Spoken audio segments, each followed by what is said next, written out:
सर्वत्र गमचिन्त्यं च कूटस्थमचलं ध्रुवम् संनियम्येन्द्रियग्रामम् सर्वत्र समबुद्धयः ते प्राप्नुवन्ति मामेव सर्वभूतहिते रताः क्लेशोऽधिकतरस्तेषाम् अव्यक्तासक्तचेतसाम् अव्यक्ताधिगतिर्दुःखम् देहवद्भिरवाप्यते ये तु सर्वाणि कर्माणि मयि सन्न्यस्य मत्पराः अनन्येनैव योगेन मां ध्यायन्त उपासते तेषामहं समुद्धर्ता मृत्युसंसारसागरात्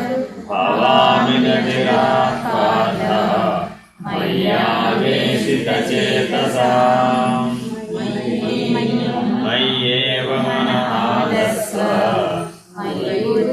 निवेशय निवसिष्यसि मय्येव अतोऽध्वं न संशयः अधचित्तं समाधातुं न शक्नोषि मयि स्थिरम् अभ्यासयोगेन ततो मामिच्छाप्तुं धनञ्जय अभ्यासेऽप्यसमर्थोऽसि मत्कर्म परमो भव मदर्थमपि कर्माणि कुर्वन् सिद्धिमवाप्स्यसि अथैतदप्यशक्तोऽसि कर्तुं मद्योगमाश्रितः सर्वकर्मफलत्यागं ततः कुरु यथात्मवान् श्रेयो हि ज्ञानमभ्यासात् ज्ञानाध्यानं विशिष्यते ज्ञानात् कर्मफलत्यागः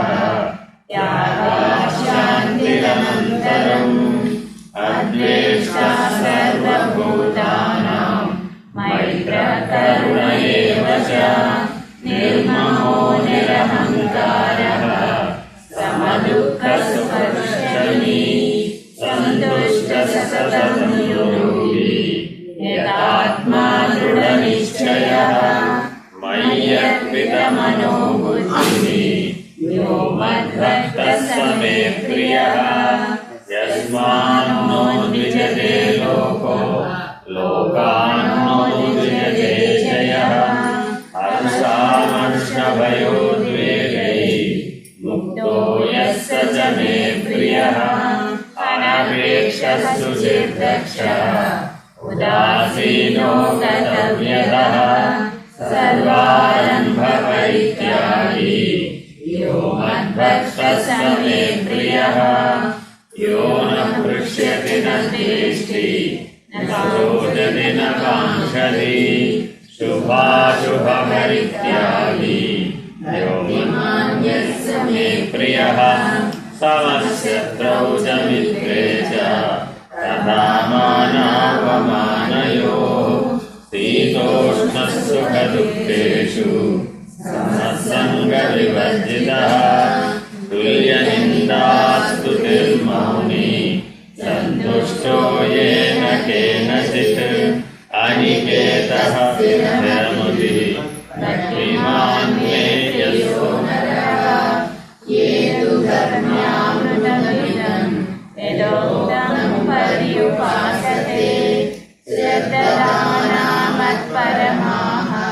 भक्तास्तेऽतीव मे प्रियाः। ఇది భక్తి యోగం. ఇందులో మనం మొదటి 5 శ్లోకాలను నిన్న పరిశీలించాం. నేనేనా ఇవాళ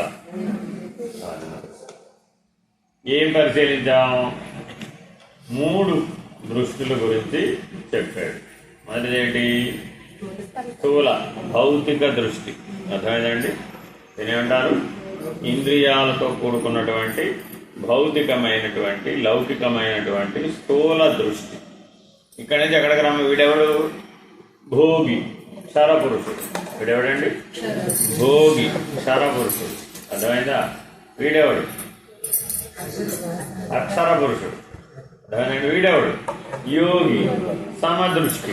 వీడికి ఏముంటుందండి సమదృష్టి. వీడికి విషమ దృష్టి భేద దృష్టి ఉంటుంది. అర్థమైందండి?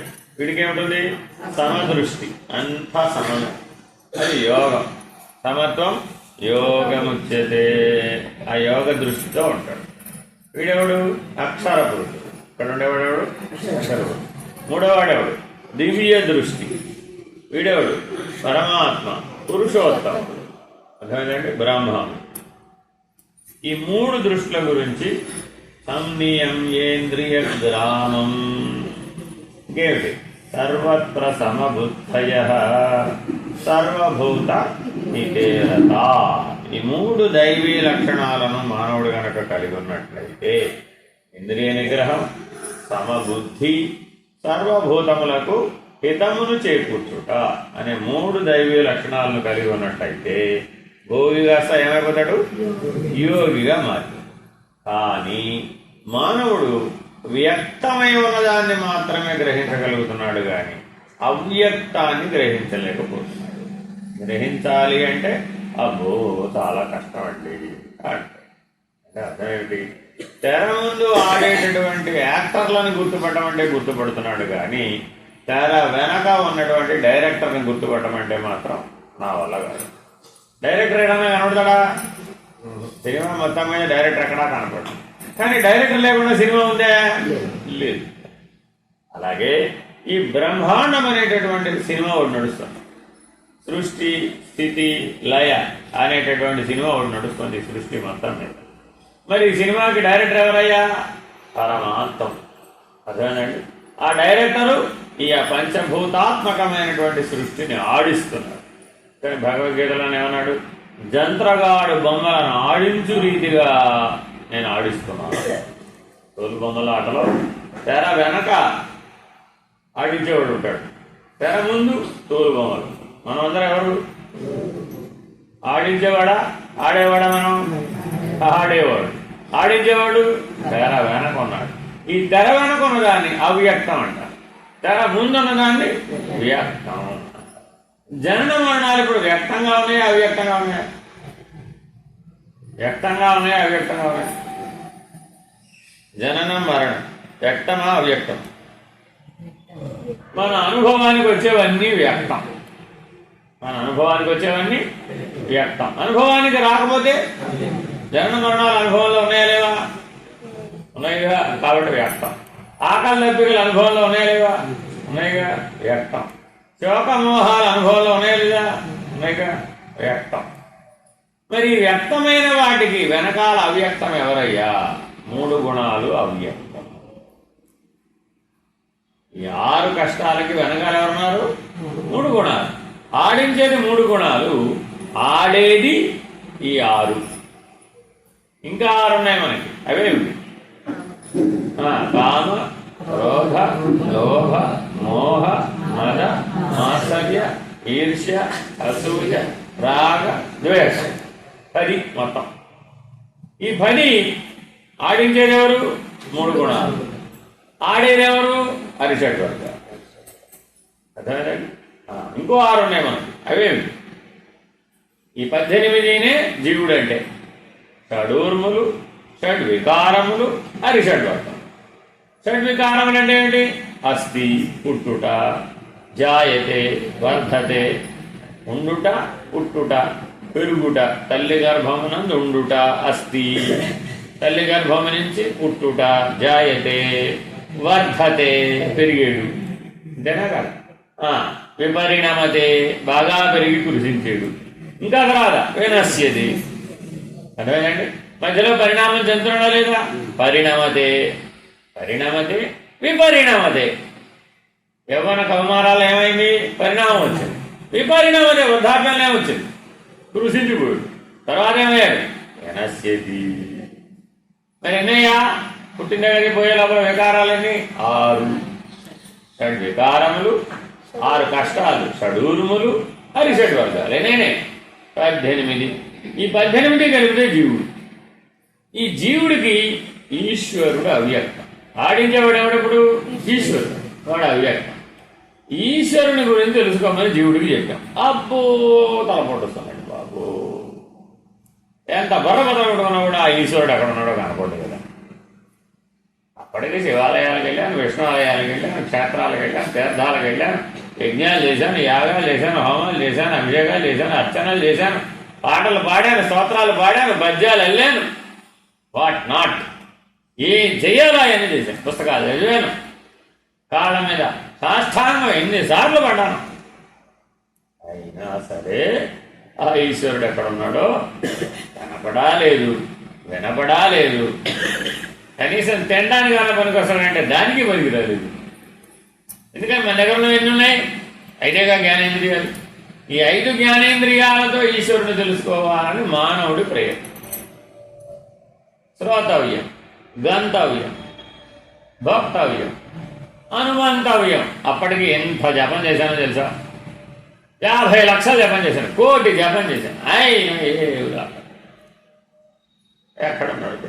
ఎందుకని? అవ్యక్తం. క్లేశోధికతరస్తేషాం అనే శ్లోకం అదేనమాట. అవ్యక్తాసక్త చేతసాం. అంతటా చైతన్యం నిండి ఉందే కానీ అది అవ్యక్తంగా ఉంది. జడ గ్రంథి. చైతన్యము జడము కలిస్తేనే జీవుడు. ఒట్టి చైతన్యము జీవుడు కాదు, ఒట్టి జడము కూడా జీవుడు కాదు. అది సగం ఇది సగం కలిసి పనిచేస్తుంది. ఇప్పుడు ఈ ఫ్యాన్లో కరెంట్ ఉందా లేదా? కరెంటే ఫ్యాన్ అంటావా? ఫ్యానే కరెంట్ అంటావా? ఫ్యాన్ కరెంటు కాదు, కరెంటు ఫ్యాన్ కాదు. ఫ్యాన్ 2 కలిసి పనిచేయాలవుతా? ఇది మనకే ప్రతిమ. ఇది జీవుడు. అందులో ఏ ఒక్కటి లేకపోయినా ప్రయోజనం చూడు. కరెంటు లేదండి, ఫ్యాన్ ఉంది, ఏం ప్రయోజనం? ఏం ప్రయోజనం? పోనీ ఫ్యాన్ లేదు, కరెంట్ ఉంది, అప్పుడేం ప్రయోజనం? అప్పుడు ప్రయోజనం. కాబట్టి ఈ శరీరం ఏమో జడం, ఈ జడంలో ఉన్నటువంటి చైతన్యం, ఈ 2 కలిసి పనిచేస్తున్నాయి. జీవుడు అనే పేరు. ఈ జీవుడికి ఆ ఈశ్వరుడు అవ్యక్తం. కాబట్టి ఎప్పటికైనా మానవుడు ఏం చేయాలండి మరి తెలుసుకోవాలంటే? ఈ కష్టంగా ఉంది కదా తెలుసుకోవాలంటే, ఈజీగా తెలుసుకోవాలంటే ఏం చేయాలి మరి? తర్వాత ఉపదేశంలో చెప్తాం. ఏతు సర్వాణి కర్మాణి మయి సన్యస్య మత్పరా అనన్యేనైవ యోగేన మాం ధ్యాయంత ఉపాసతే. సర్వకర్మలను నాయందు సన్యసించి నన్నే పరమగతిగా భావించుతూ అనన్యమైన భక్తి యోగముతో నన్ను ధ్యానించుతూ ఉపాసించుతూ ఉన్నట్లయితే నన్ను నువ్వు తెలుసుకోవచ్చును. ఒక సూటైన మార్గం చెప్తున్నాడు. ఏం చేయమన్నాడు? మొట్టమొదట ఏతు సర్వాణి కర్మాణి. కర్మ అంటే ఏంటి? ఆలోచన. ఇది బాగా గుర్తుపెట్టుకోవాలండి. భగవద్గీత ప్రకారం కర్మ అంటే పని కాదు. కర్మ అంటే ఏమిటండి? ఆలోచన. పని దేంతో మొదలైంది? అసలు ఆలోచనతోనే. మొదటి పని ఆలోచనే. అందుకని ఆయన ఏమంటున్నాడంటే అన్ని ఆలోచనలు పరమాత్మ యందు వదిలేసింది. అదే ఆలోచన రాహిత్యం. అంటే మొదలు ఎక్కడికి రావాలట? ఆలోచనారహిత స్థితిలో మనసును ఉంచాలి. మొదటి మెట్టు. ఎత్తు సర్వాణి కర్మాణి మయి సన్యస్య మత్పరాః. ఆలోచనారహిత స్థితిలో ఉండు. తర్వాత ఏమంటారండి? అనన్యేనైవ యోగేన. నీకు నాకు భేదం లేదని భావించు. రెండో మెట్టు ఏమిటండి? నీకు నాకు అంటే జీవుడు ఈశ్వరుడు. జీవేశ్వరో అభిన్న అని భావించు. ఇది భావించాలంటే ముందే ఉండాలి ఆలోచనారహిత స్థితి ఉండాలి. ఈ ఆలోచనారహిత స్థితి లేకుండా మీరు జీవుడు ఈశ్వరుడు ఒక్కటేనని భావించడం చూద్దాం. మీ లోపల ఉన్నవాడు ఒప్పుకోడు. మీరు దేవుడి ముందుకు వెళ్ళి కూర్చొని నువ్వు నేను ఒకటే అనగానే లోపల ఉన్నవాడు అంటాడు చెప్పేవు లేదు. దేవుడు ఎక్కడ, నువ్వు ఎక్కడ? దేవుడు సర్వజ్ఞుడు, నువ్వో కించిజ్ఞుడు. దేవుడు సర్వవ్యాపకుడు, నువ్వో శరీరం దాటితే లేవు. ఏది శరీరంలో బయటకు వచ్చి చెబుతున్నావు. మరి దేవుడు బ్రహ్మాండం అంతా వ్యాపించేవాడు. ఆయన సర్వవ్యాపకుడు, నువ్వు పరిమితుడవు. ఆయన సర్వజ్ఞుడు, నువ్వు కించిజ్ఞుడు. ఆయన సర్వశక్తిమంతుడు, సృష్టి స్థితిని ఆయన ఆడించగలడు. మనం మంచంలోంచి లేవాలంటే ఒకటి సహాయం కాదు. ఆయన శక్తి సర్వశక్తిమంతుడు, మన శక్తి పరిమితం, అది తక్కువ, అల్పం. మన శక్తి అనేది అల్పం, ఆయన సర్వశక్తిమంతుడు, ఆయన సర్వకర్త. ఈ బ్రహ్మాండ మొత్తానికి సృష్టికర్త ఎవరయ్యా అంటే ఆయన. నువ్వు నీ శరీరాన్ని తయారు చేసుకోవడానికి కూడా ఆయన సహాయం కావాలి. తల్లి గర్భంలో నీ శరీరాన్ని తయారు చేసుకోవాలంటే ఎవరు సహాయం కావాలి? ఆ ఈశ్వరుడు సహాయం కావాలి. నీ శరీరమే నువ్వు తయారు చేసుకోలేని వాడవు నువ్వు. బ్రహ్మాండాన్ని అవలేరగా సృష్టించి సంకల్ప మాత్రం చేత బ్రహ్మాండాన్ని సృష్టించగలిగిన సమర్థుడు ఆయన. మరి ఆయన సామర్థ్యం ఎక్కువ, మన సామర్థ్యం ఎక్కువ.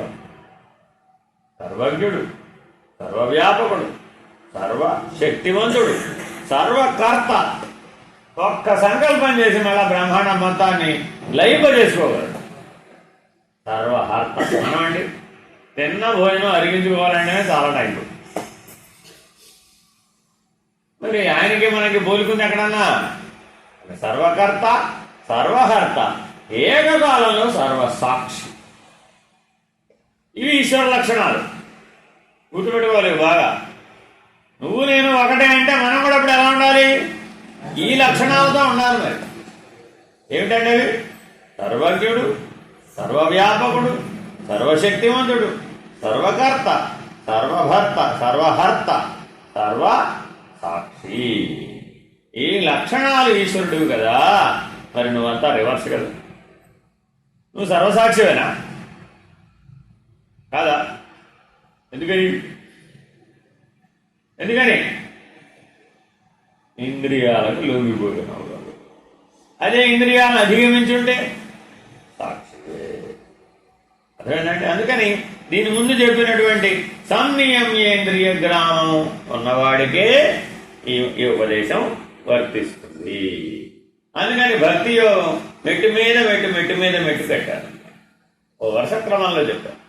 ఎవరికైతే ఇంద్రియ నిగ్రహం ఉందో, సమత్వ బుద్ధి ఉందో, సర్వభూత హితే రత అనే దైవీ లక్షణం ఉందో, ఎవడైతే యోగ దృష్టిలో ఉన్నాడో వాడికి చెప్తున్నాడు ఈ మాట. భోగ దృష్టిలో ఉన్నవాడికి చెప్పాలి. ఎత్తు సర్వాణి కర్మాణి మై సన్యస్య మత్తరా. ఆలోచనారహిత స్థితిలో ఉంటాడు యోగి. ఇంకేం చేస్తాడు? నీకు నాకు భేదం లేదు అని భావించడమే యోగి లక్షణం. అనన్యేనైవ యోగేన మాం ధ్యాయంత ఉపాసతే. సదా ఒకే ధ్యానం చేస్తాడట యోగి. ఏమిటి? జీవేశ్వరో అభిన్న. ఈ ధ్యానం చేసేవాడే యోగి. ఏమంటే సూర్య నమస్కారాలు వేయాలంటారా వద్దంటారా? 116 ఆసనాలు నేర్చుకోవాలంటారా మానేయాలంటారా? రోజు ప్రాణాయామం చేయాలంటారా మానేమంటారా? అవన్నీ బాహ్య సాధన. యమ నియమ ఆసన ప్రాణాయామ ప్రత్యాహారములు బాహ్య సాధనలు. నువ్వు చేస్తావో మానేస్తావో నాకు అనవసరం. వాటి సంగతి ఇక్కడ మాట్లాడు. ఎందుకని అవన్నీ ఆత్మ సంయమ యోగంలో చెప్పేసాడు, అయిపోయింది ఆల్రెడీ. జ్ఞానయోగంలో చెప్పేసాడు, అయిపోయింది ఆల్రెడీ. జ్ఞాన విజ్ఞాన యోగంలో. భక్తి యోగానికి వచ్చేటప్పటికి ఏం చెప్తున్నాడు? నువ్వు రోజు ఒక ధ్యానం చేయాలయ్యా. మాం ధ్యాయంత ఉపాసతే. నా గురించే ధ్యానం చేయి, నన్నే ఉపాసించు. కానీ ఏం ధ్యానం చేయాలి, ఏం ఉపాసించాలి? నీకు నాకు భేదం లేదు. జీవేశ్వరో అభిన్న అనే ధ్యానం మాత్రమే చేయాలి, అనే ఉపాసన మాత్రమే చెయ్యాలి. అలా ఎవడైతే చేస్తాడో వాడే యోగి. ఏ యోగి? భక్తి యోగి. అన్ని యోగాలే. కర్మయోగి వేరే, భక్తి యోగి వేరే, రాజయోగి వేరే, జ్ఞానయోగి వేరే. వీళ్ళందరూ ఆయా మార్గాలలో వస్తారన్నమాట. ఇప్పుడు మనం ఏ యోగి గురించి చెప్పుకున్నాం? భక్తి యోగి. నీకు భక్తి ఉంది అంటే నువ్వు భక్తుడివేనా కాదా అని ఎవరైనా అడిగామనుకోండి, భక్తుడు కాపాడండి, ఆల్రెడీ విభూతి పెట్టుకున్నాం, అంత పెద్ద పెద్ద బొట్టు పెట్టుకున్నాం, మళ్ళీ పెద్ద పెద్ద రుద్రాక్షలు వేసుకున్నాం, భక్తుడు కాపాడే అన్నాం అనుకోండి. ఎప్పుడు భక్తుడు అవుతావో చెప్తున్నాడు. నువ్వు భక్తుడు అనే ఒప్పుకుంటా. పరమాత్మ ఎప్పుడు ఒప్పుకుంటాడయ్యా? మాం ధ్యాయంత ఉపాసతే. మెలకువలోను, కళలోను, నిద్రలోను ఒకే ధ్యానం చెయ్యి, ఒకే ఉపాసన చెయ్యి. ఏమిటది? జీవేశ్వరో అభిన్న అనన్యేనైవ యోగేన మాం ధ్యాయంత ఉపాసతే. తదుపరి తేషామహం సముద్ధర్త మృత్యు సంసార సాగర భవామి నచిరాత్ పార్థ మయ్యావేశిత చేతసాం. నాయందే చిత్తము నిలుగు వారిని మృత్యు సంసార సాగరం నుండి శీఘ్రముగానే తరింపచేతును, ఉద్ధరించును. ఇటువంటి భక్తుడు ఇప్పుడు ఇంకేం కాలని మనసులో ఆలోచనారహితం అయిపోయింది కదా, బుద్ధిని పట్టుకెళ్ళి జీవేశ్వరు అభిన్న అనే ధ్యానంలో పెట్టేశాడు కదా. మనసు బుద్ధి దాటితే ఏముంది? ఇప్పుడు చిత్తం. ఇప్పుడు చిత్తంలో వృత్తులు ఉన్నాయా లేవా? ఎవరికైనా ఉంటాయి కదా. ఆ వృత్తి రాహిత్యాన్ని సంపాదించాలి. చిత్త వృత్తి రాహిత్యం ఎవరైతే సాధిస్తారో వాళ్ళని నేను అచిరకాలంలోనే మృత్యు సంసార సాగరంలో నుంచి ఉద్ధరిస్తాను. అంటే వృత్తి రాహిత్యమే నీ ముక్తికి అర్హత. ఆలోచన రాహిత్యం ఉండాలి. బుద్ధిని పట్టుకెళ్ళి అనన్య భావనలో ధ్యానంలో పెట్టాలి. ఆ తర్వాత ధారణ ఏం చేయాలట? చిత్తవృత్తి రాహిత్యాన్ని సంపాదించాలి. చిత్తవృత్తులు అంటే ఏమిటి అసలు? చిత్తవృత్తులు అంటే ఏమిటి? సంకల్ప, వికల్ప, విపర్యయ, స్మృతి, నిద్ర. ఏంటంటే చిత్తవృత్తులు అంటే సంకల్ప, వికల్ప, విపర్యయ, స్మృతి, నిద్ర. ఈ 5 చిత్తవృత్తులు అంటే మానవ జీవితం పుట్టింది మొదలు పోయేదాకా, ఉత్తర జన్మ, పాత పూర్వజన్మ అన్నీ ఈ వృత్తుల్లోనే ఉంటాయి. పూర్వజన్మలో మనం దొంగగా జీవించామనుకోండి, అప్పుడు మరి మనకు పోలీసు వాళ్ళతో ఇబ్బంది ఉంటుందా ఉండదా? ఉంటుంది కదా. వాడు మనీ పట్టుకోవడానికి ట్రై చేయ, మనం వాడిని తప్పించుకోవడానికి ట్రై చేయ. ఇలా దొంగ పోలీసుతో ఒక జీవితం జరిగిందండి. ఈ జన్మలో దొంగ ఆ దొంగ జీవితం జీవించి జీవించి జీవించి విసుగు వచ్చేసింది. జీవితం అంతా పారిపోవడమే. వాడు దొంగతనం చెయ్య, వీడు వాడు వెనకపడా, వాడు పారిపో. ఇట్లా జీవితం అంతా జీవించేటప్పటికి ఏం జీవితం వేస్ట్ అనిపించింది. వృత్తి వచ్చింది. ఈసారి పోలీసు. ఇప్పుడేమై ఏదైతే పరిగేగా అర్థమైందా? ఇప్పుడు ఎవరైతే పోలీసు ఉద్యోగం చేస్తున్నారో వీళ్ళందరూ గత జన్మలో ఏమవడం రివర్స్. అర్థమైందండి? మరి ఈ జన్మలో మళ్ళా అదే ఉద్యోగం, మళ్ళా వాళ్ళెమ్మడ పడ్డారు. మరి ఇప్పుడు కూడా విసుగు రావాలా వద్దా? వస్తుందా రాదా? 30 ఏళ్ళు 40 ఏళ్ళు ఆ క్రిమినల్స్తో బతికి బతికి బతికి చా అవునా కాదా? ఎప్పుడన్నా వాళ్ళందరూ దేవాలయంలో డ్యూటీ వేస్తే అబ్బా చాలా సంతోషం, భగవంతుడి దగ్గర ఒక 10 రోజులు అన్న డ్యూటీ చేసేదాం. ఎప్పుడు చూసినా అదంతా చేయు వ్యవహారంలో అలాగా కేసు కోర్టు సరే వాడి జీవితం అంతా ఏమిటి? ఎప్పుడు చూసినా కేసుల మీద కేసులు, కోర్టు వ్యవహారం, దొంగలు జైల్లో పెట్టడం, పట్టుకెళ్ళడం, వాణి కొట్ట వీడిని కొట్ట, వాణి హింసించ వీడిని హింసించ, లైసెన్స్ ఇచ్చేసేవాడికి వేగా కొట్టాలి. ఇంకెవరైనా కొడితే పట్టుకెళ్ళి జైల్లో పెట్టాం, వాడు మాత్రం కొట్టచ్చా? ఎందుకని? ఆ స్వభావం, ఆ వృత్తి ఎక్కడి నుంచి వచ్చింది? ఆ స్వభావంలో కూర్చుంది. మీరందరూ ఇక్కడ గృహిణులు ఉన్నవాడు అన్నారా లేదా? ఈ జన్మలో మీరు ఎన్ని గృహిణులు ఉన్నారమ్మా? ఉద్యోగం ఎందుకు చేయలేదు? ఉద్యోగం ఎందుకు చేయలేదు చెప్పండి. మీరు ఎవరు? గత జన్మలో మీరెవరు? పురుషులు, ఆపోజిట్. ఓహో పొద్దున నుంచి రాత్రి దాకా నానా కష్టాలు పడి దేవుడా ఎక్కడున్నావయ్యా బాబో, ఈ ఉద్యోగం సావలేకపోతున్నారు, సర్దేది భరించలేకపోతున్నారు, నానా కష్టాలు పడి విసుగు పుట్టేసినారు ఆ జన్మలో. అందుకని భగవంతుడు ఏం చేశాడు? ఓకే గ్రాంటెడ్ అన్నాడు. అంతే. మీరు ఈ జన్మలో ఏమైపోయారు? కింగ్ ఫ్రీలు అయిపోయారు. పురుషులు కాస్త గృహిణిగా జీవితం, ప్రశాంతమైన జీవితం. నిజంగా ప్రశాంతంగా ఉన్నారు మీరు. అమరా మీకున్నంత గోల ఎవరికి లేదు. మరి ఆ జన్మలోనే ఉద్యోగం చేసి నానా గోల పడ్డావని ఈ జన్మనిస్తే ఈ జన్మలో కూడా ఏం చేసావు? అదే వృత్తి, అదే వ్యవహారం. మనసు ఏమన్నా ఆగిందని పెట్టింది, ఆ చిత్తం ఏమన్నా ఆగిందని పెట్టింది. మనసు ఆలోచనల వెంబడ, చిత్తమేమో వృత్తుల వెంబడ. సంకల్ప, వికల్ప, విపర్యయ, స్మృతి, నిద్ర. పొరపాటును కూడా గృహిణి మర్చిపోదండి. మీరు కావాలంటే చూసుకోండి. అవునా కదా? మీ జీవితంలో జరిగిన సంఘటనలు మీరు ఏమైనా మరి వదిలేశారా, మర్చిపోయారా? పొరపాటు కూడా మరి ఏ రోజున అత్తవారింటికి వెళ్తే ఆ అత్తగారు ఏ డైలాగులు కొట్టిందో సహా ఏకంగా వల్లి వేస్తూ పైగా అభ్యాసం కూడా చేస్తుంది. 100 సార్లు 1000 సార్లు చెప్పేటప్పటికి జీవితానికి మర్చిపోయింది. మా అత్త నేను మొదటి రోజు ఇంటికి వచ్చిన రోజున ఏమందో తెలుసా అంటే అది ఎప్పుడు చెబుతుంది? అత్తగారు పరమపదించి 20 ఏళ్ళకి. ఇంకప్పుడు ఏం చెప్పి ప్రయోజనమే ఉంది. ఇట్లాగా స్మృతి మానవ జీవితం అంతా ఏంటి? స్మృతి. పొరపాటున ఎవడైనా నేను పోయినసారి కాశీ వెళ్ళినప్పుడు ఏమంటుంది తెలుసా నీకు? స్మృతి అర్థమైందండి. ఎవరో పలానా చోట ఎవరో పోయారు, పోయిన సంగతి తెచ్చాడండి. ఈవిడ దగ్గర ఆల్రెడీ ఒక పెద్ద జాబితా ఉంది, పోయిన జాబితా.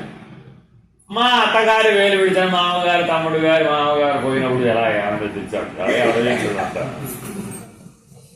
కానీ మరి అక్కడ స్టోర్లో ఉండిపోయిందే. మన చిత్తం అంటే ఏంటి ఇప్పుడు? గోడౌన్. చిత్తం అంటే ఏంటండి?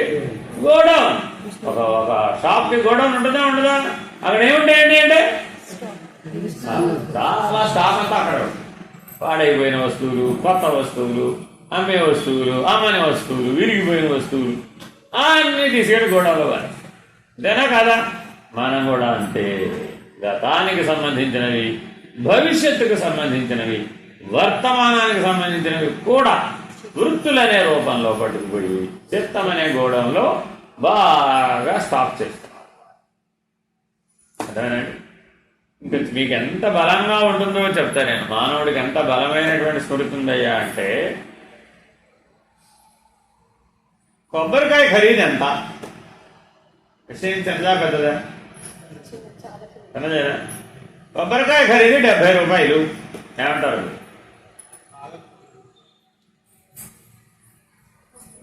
ఒక కిలో దొండకాయల ఖరీదు ఎంత? ఒక కిలో దొండకాయల ఖరీదు ఎంత? సుమారు అంతేనా కాదా? ఓ 10 రూపాయలు ఇటు అటు, 50, 60, 70 అంతేనా కాదా? 600 రూపాయలు ఒక కిలో దొండకాయల ఖరీదు భారతదేశంలోనే. ఎక్కడో తెలుసా?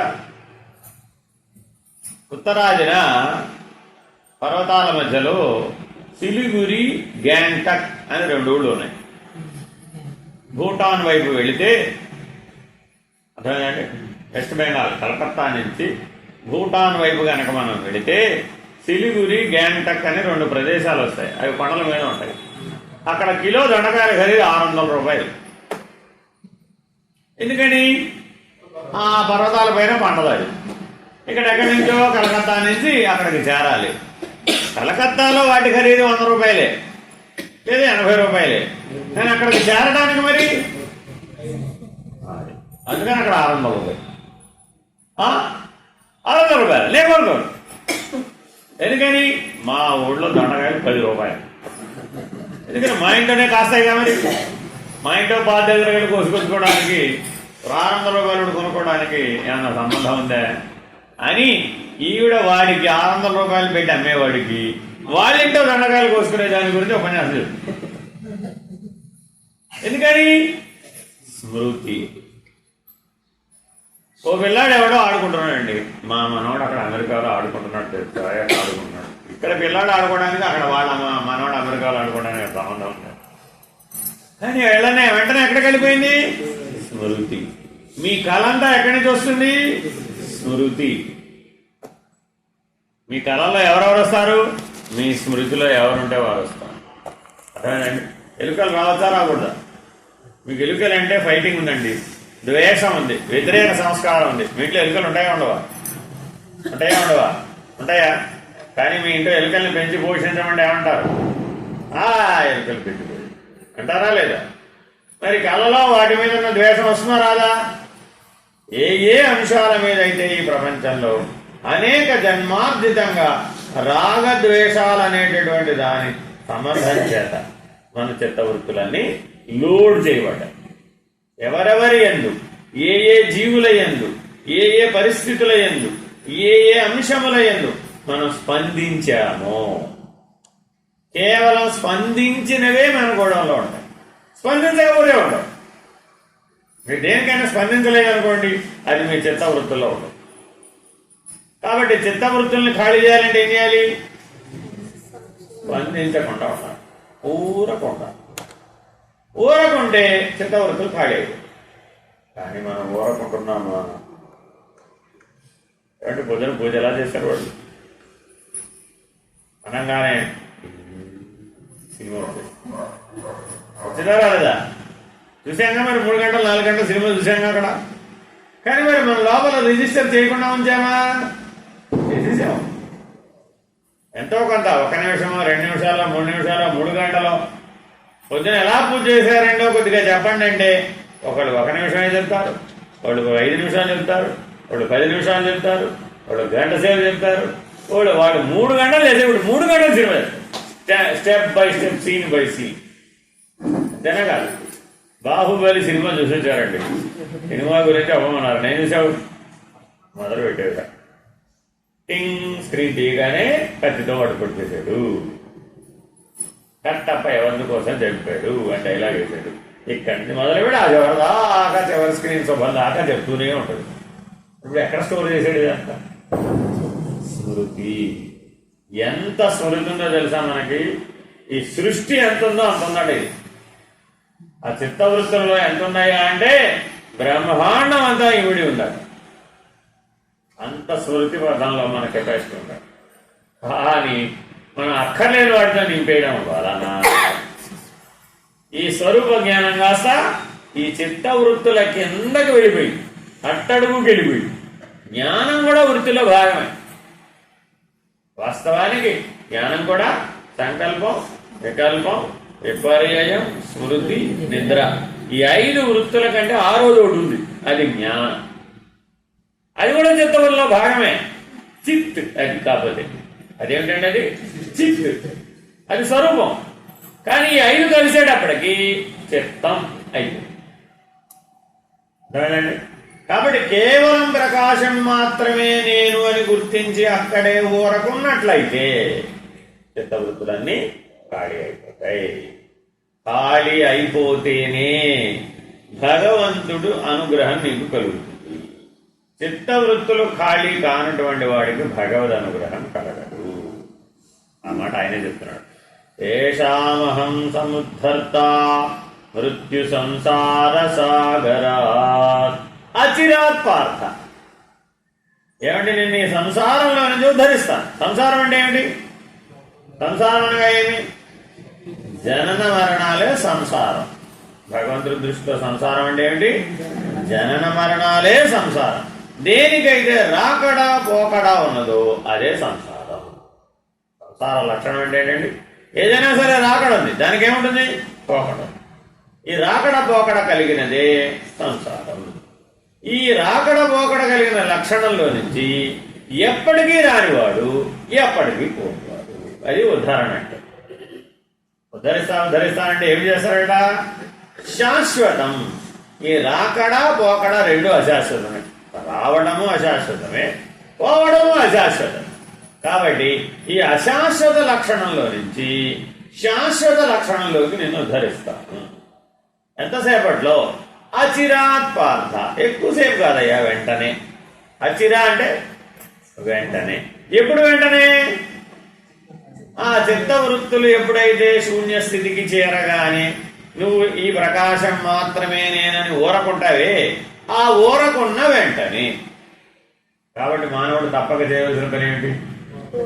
ఊరకుండటం. అదే మౌనం అంటే. మౌనం మౌనం మౌనం అంటే ఏమిటి? ఊరకుండటం. మౌనస్వామి మౌనం అంటే ఏమిటి? ఊరకుండటం. చిత్తవృత్తులు ఖాళీ చేయాలి. అర్థమైందా? అందులో మనం ఎంత బాగా ఏర్పాటు చేసుకున్నాం. మార్కెట్కి వెళ్ళారండి, వంకాయలు కొనాలి. అన్ని వంకాయలు బాగుంటాయా బాగోవా? ఏమండి, మార్కెట్కి వెళ్ళి వంకాయలు కొనాలి. కాస్త బాగున్న వంకాయలు ఇవ్వమని అడిగారు. మీరు ఏమంటాడు? బాగున్న వంకాయలే అమ్ముతున్నాను నేను. బాగోని వంకాయలు ఎవడమ్ముతాడు? ఎవడు కొంటాడు? అంతేనా కాదా? కానీ నువ్వేం చేసావు? ఇది అడ్డు పెట్టి, అది ఇటు పెట్టి, ఇది అడ్డు పెట్టి, అది ఇటు పెట్టి, మొత్తానికి బొట్టడు వంకాయల్లో ఒక పావు కిలో వంకాయలు 15 నిమిషాలు పట్టుకుని ఏరేది. ఏమలేదా? అవే ఆ 15 వంకాయలే ఏరాలని నీకు ఎలా అనిపించింది? అవునా కదా? మళ్ళా వాడు వేరుకున్నావు, చేశాడు, నీ బ్యాగ్లో పోసేసాడు. మళ్ళా ఒకసారి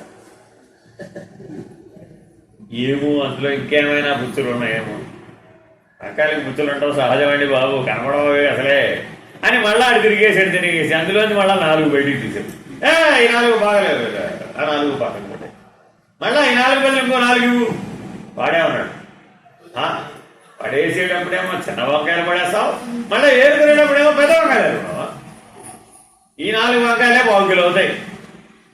అంటే ఇప్పుడు ఆ 1 కిలోకి 1 కిలో అరకిలో తీసుకో. మరి అప్పుడేమై లోకల సంకల్పం వికల్పం ఒక్క అంశంలోనే చూసుకోండి. సంకల్ప వికల్ప. ఇప్పుడు ఏం చేసింది? ఇంకో 1 కిలో డబ్బులు ఇవ్వాలా డబ్బులు ఏమన్నాడు? మళ్ళా మొత్తం వంకాయలు నువ్వు మొత్తం తోస్తాను అనమాట అన్నాడు. వాడే ఊరుకుంటాడు అండి, వాడు నష్టపోడు కదా. మరి అన్నీ కలిపి 1 కిలోనే నేను మరి కోట్ల డెస్కోవాలా వద్దా? 1 కిలో వంకాయలు ఖరీదు అంట 10 రూపాయలు, 20 రూపాయలు. ఇప్పుడు ఈ 10 రూపాయలకి ఎక్స్ట్రా అయినా ఎక్స్ట్రా 10 రూపాయలు వాడికి ఇచ్చేస్తే గొడవ వెళ్ళిపోతుంది. ఆ 10 రూపాయలు నేను ఎందుకు వదిలిపెట్టాలి అని వాడితో గొడవ వేసుకుని నానా యాగి అయ్యి వదిలేకపోతాను 1 కిలో వంకాయలు కూడా పడుకుపోవాలా అని వాడి చేత అనిపించుకుని అప్పుడు వచ్చేస్తే ఇంటికి వచ్చి బ్రహ్మాండంగా గొప్ప చెప్పుకోవచ్చు. ఏమని 1/2 కిలోకి 1/2 కిలో వంకాయలు ఎక్స్ట్రా తెచ్చేది తెలుసా నేను, నాకు తెలివితేటలు ఏమనుకున్నాను. సంకల్ప వికల్ప విపర్యయ విపరీత బుద్ధి. విపర్యం అంటే ఏంటి? విపరీత బుద్ధి. సంకల్ప వికల్ప విపర్యయ. ఇప్పుడు ఇది స్మృతిలో పడుతుందా పడదా? రాత్రి కళలో కూడా వంకాయలు పడుతూ డిషుం స్మృతి అర్థమైందా? తెల్లారు లేచేపటికి నిద్ర లేమి, కళ్ళు ఎర్రబడిపోయి ఏమిటయ్యా ఇంతకీ అంటే వంకాయలు పడుతూ గొడవ పడింది రాత్రి అంతా. తెల్లారు లేచేటప్పటికి నిద్ర లేదు, అశాంతి. సంకల్ప వికల్ప విపర్యయ స్మృతి. చిన్న పనే కానీ ఎలా చేసాము ఇప్పుడు? ఇది జీవ పద్ధతి. ఇలా చేయడాన్ని ఏమన్నారండి? జీవుడు. మరి ఆత్మభావంలో ఉంటే ఇదే భోగి వేస్తా యోగిగా ఉన్నాడు. అప్పుడేమై ఈ పద్ధతిని ఇలా ఆచరించాల. అర్థమైందండి?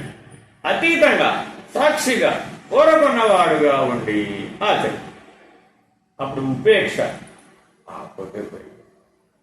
పట్టించుకో. వంకాయలు పట్టించుకోడు, టెంకాయలు పట్టించుకోడు, 10 రూపాయలు పట్టించుకోడు, 1000 రూపాయలు పట్టించుకోడు, 1,00,000 రూపాయలు ఏదైనా కావచ్చు. తన యోగ స్థితే ప్రధానం. చిత్త వృత్తులు జమ చేసుకుంటూ పెంచుకుంటూ పోతూ.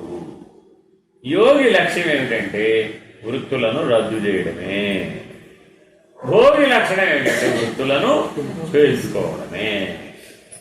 కాబట్టి మన జీవితం ఎట్లా జీవించాలి? వృత్తులు రద్దు చేసుకున్నట్టు జీవించాలి. ఎప్పటికప్పుడు వృత్తులు రద్దు చేసుకోవాలి. ఎందుకని? ఆల్రెడీ మన గోడలో బోర్డులు ఉన్నాయి, అవి రద్దు చేసుకోవడమే నా చాలా. ఎందుకని? 100 జన్మల నుంచో 1000 జన్మల నుంచి ఎన్ని జన్మలు చెప్పడానికి అవన్నీ భద్రంగా లేవు. అదేనండి, మీ ఇంట్లోకి రాత్రి అర్ధరాత్రి పాము బొస కనబడతాం. నిద్రపోతున్నప్పుడు ఏం కనపడింది? పాము బొస కొడుతుందండి. నిద్రపోతుంటే ఎట్లా కనపడింది అంటారు? నిద్రపోతుంటే కనపడుతుందా లేదా? కనపడుతుందా? కనపడు. స్మృతి, చిత్తంలో ఉన్నటువంటి స్మృతి ఏదో ఏదో కనపడుతుంది. సైలెంట్ గా ఉన్న వాతావరణంలో అది చూసాను కనపడుతుంది. అనుకోవచ్చు అమ్మో ఎక్కడో పాము బొస్స కొడుతుంది కనపడుతుంది. ఇక మళ్ళా నిద్రపోతుంటా తెల్లారేవరకు ఏ కనపడలేదుగా? కనపడుతుంది. అది కనపడుతుంది కానీ ఎక్కడుందో తెలియదు. ఇప్పుడేం చేయాలి? మంచం దిగుదామా? దిగుతుందంటారా? అదే కదా, మంచం దిగుతుందా? దిగదు. తీరా ఏమిటో తెలుసా? పైన దూలం మీద ఉంటుంది. నిజానికి ఇప్పుడు దిగి అవతలకి వెళ్తే సరిపోతుంది, అర్థమైనా అండి?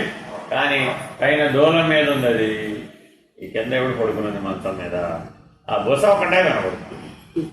రాత్రంతా మేల్కొందా మేల్కోలేదా? ఏ ధ్యానంతో భయం. పరమాత్మ ధ్యానం చేయమంటే చేసినప్పుడు రాత్రంతా మేల్కోమని. ఆహా మాం ధ్యాయంత ఉపాసతే, నన్నే ధ్యానం చెయ్యి, నన్నే ఉపాసించు అంటే చేస్తుందా? ఆహా మృత్యు భయం పైనుంటే రాత్రంతా మేలుకుంది. తెల్లారు లేదా అందరినీ గోల గోల యాగి ఈశ్వర అనుగ్రహం వల్ల ఆవిడ మంచం దిగి పరిగెడదాం అనుకోగానే ఆ పాము డొల్లి ఆవిడ మెడలో పడింది. నాగేశ్వర స్వామి గారు ఏమవుతుంటావు ఆ పై ప్రాణం పైనే, ఇంకా అది కాటయ్యే లేదు, ఊరికే మెడలో పడింది అంతే. ఏమైపోయినప్పుడు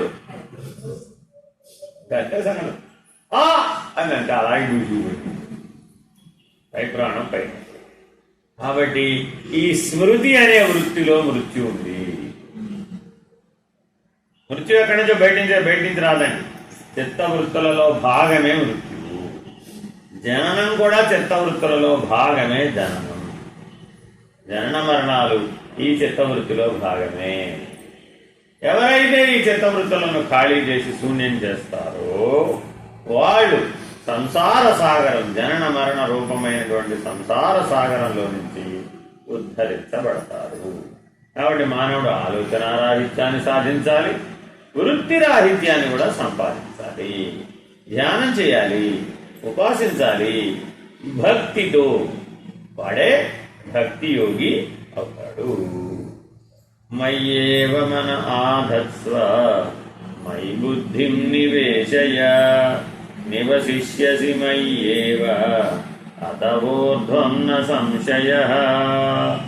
నాయందే మనస్సును నెలకొల్పును, నాయందే బుద్ధిని నిలుపును, ఇక ఆ పైన నాయందే ఉండగలవు, సంశయము లేదు. ఈ రెండు సాధించిన వాడికి అహంకారం ఉండే అవకాశం ఉందా? ఇప్పుడిక అంటే అహంకారం ఉన్నంతకాలం, నేను కర్త నేను భోక్త అన్నంతకాలం వృత్తి రాహిత్యం వీలు కాదు, ఆలోచన రాహిత్యం వీలు కాదు. బుద్ధిని పరమాత్మ ఎందే ధ్యానం చేసి నిలకడ చేసి ధారణ చేసి ఉంచడం వీలు కాదు. మనసు బుద్ధి చిత్తము పరమాత్మ ఎందే నిలకడ కలిగి ఉండడమే సమాధి. సమాధి అంటే నిర్వచనం చెప్తున్నాడు ఇందులో. ఏవ మన ఆధత్స్వ, అయినా నీకు మూడు ఉన్నాయి, మనసు బుద్ధి చిత్తం. ఈ మూడింటిని పరమాత్మ ఎందే కనుక నువ్వు నిలిపి ఉంచినట్లయితే నీకు సమాధి నిష్ట కలుగుతుంది. అప్పుడు నీకు ప్రపంచం తోచదు. ఈ మూడు ఎవరికైతే పరమాత్మ ఎందే లగ్నమై ఉన్నాయో వాడికి ఇతరములైన ఆలోచనలు లేవు, ఇతరములైన జ్ఞాపకాలు లేవు, ఇతరములైన వృత్తులు లేవు. అప్పుడు ఏమన్నాయి? వాడికి మూడు గుణాలు లేవుగా. అర్థమైందండి? మనలో మూడు గుణాలు దేంట్లో ఉన్నాయి? రజోగుణం మనసులో ఉంది, సత్వగుణం బుద్ధిలో ఉంది, తమో గుణం చిత్తంలో ఉంది. తమో గుణం ఎందులో ఉంది? చిత్తంలో. ఈ మూడింటిని ఖాళీ చేసినట్లయితే సాధనలన్నీ దేనికోసం? మనసు బుద్ధి చిత్తాన్ని ఖాళీ చేయడం కోసమే. అలా ఎవరైతే ఖాళీ చేసిన వాడు ఉంటారో వాళ్ళు పరమాత్మ మీదే దృష్టి నిలిపి ఉంచాలి, చిత్తమును నిలిపి ఉంచాలి, బుద్ధిని నిలిపి ఉంచాలి, మనసును నిలిపి ఉంచాలి. పిల్లవాడికి చదువు రావాలంటే ఏం చేయాలి? ఏకాగ్రత ఉండాలా అక్కర్లేదా? చదువు రావాలంటే రోజు పిల్లవాడికి అటెండెన్స్ ఫుల్, ప్రోగ్రెస్ నిల్లు అనుకోండి, ఏమంటారు అప్పుడు మీరు? అటెండెన్స్ మాత్రం ఫుల్, క్యారేజీలు పట్టుకెళ్ళాడు, బ్యాగులు పట్టుకెళ్ళాడు, రోజు స్కూల్కి వెళ్ళాడు, కానీ చివరిలో మార్కులు మాత్రం 0. ఎందుకురా? ఎందుకని? చదువు అవ్వలేదు. మరి రోజు వెళ్ళి ఏం చేస్తున్నావురా బాబు? రోజు మాస్టర్ వైపే చూస్తున్నానండి బాబు. నేను రోజంతా ఏం చేశాడు? మాస్టర్ వైపే చూశాడు, కానీ ఏం అవ్వలేదు. చెప్పింది అక్కడ. మనం కూడా జీవితం అంతా గుడి దగ్గరికి వెళ్తున్నామా లేదా? ఏదో పేరు మీద దేవుడు చూస్తున్నామా లేదా? చూస్తున్నాం. అటెండెన్స్ ఫుల్లేనా కాదా? ప్రోగ్రెస్ మాత్రం ఎందుకని? పరమాత్మ ఏం చెప్పాడో, మాస్టర్ ఏం చెప్పాడో అది గ్రహించలేదండి పిల్లవాడు. చదువు ఎలా వస్తుంది? కాబట్టి పరమాత్మ చెప్పింది మనం గ్రహించాలక్కరదా? గ్రహించాలి. గుడికెళ్ళి కూర్చున్నానండి జ్ఞానం రాలేదండి అంటే, గుడికెళ్ళి కూర్చుంటే రోజు కొబ్బరి చెప్పు తీర్థం ప్రసాదం, కానీ జ్ఞానం రావాలంటే ఏం చేయాలి? పరమాత్మ ఏం చెప్పాడో అది గ్రహించి ఆచరించాలి. మాస్టర్ ఏం చెప్పాడో అది గ్రహించి పుస్తకంలో రాసుకొని అభ్యాసం చేసి పరీక్షలో రాస్తే కదా మార్కులు వచ్చేది. అప్పుడే కదా చదువు వచ్చినట్టు, ఆ తెలివితేటలు వచ్చినట్టు. మనం కూడా నిత్య జీవితంలో ఎన్నో సాధనలు ఆచరించినట్టు కనబడుతోంది. కానీ ఆ సాధనలన్నీ మనసుని ఖాళీ చేయడానికి కానీ, బుద్ధిని ఖాళీ చేయడానికి కానీ, చిత్తాన్ని ఖాళీ చేయడానికి కానీ ఉపయోగపడకపోవడం వలన మన మనోబుద్ధి చిత్తములు అహంకారంతో నిండిపోయి ఉండడం వలన మనం పరమాత్మను దర్శించలేకపోతున్నాం. మీరు ఎవరైనా ప్రశ్నించండి, ఫలానా గుడికి వెళ్ళారా అండి అని అడిగాను సార్, ఏం చేస్తారు? పాస్ట్లోకి సుడిగుండాలాగా వెళ్ళిపోతుంది. వెళ్ళి ఏం చేస్తాడు? అప్పుడెప్పుడో మేము 100 మంది కలిసి బస్ చేసుకెళ్ళాము తెలుసా అంటాడు. అక్కడికి వెళ్ళిపోతుంది కదా. వెళితే తీరా అక్కడికి వెళ్ళేప్పుడు గుడి తెలుగు మూసేశారు. ఏం చేయాలో తెలియదు.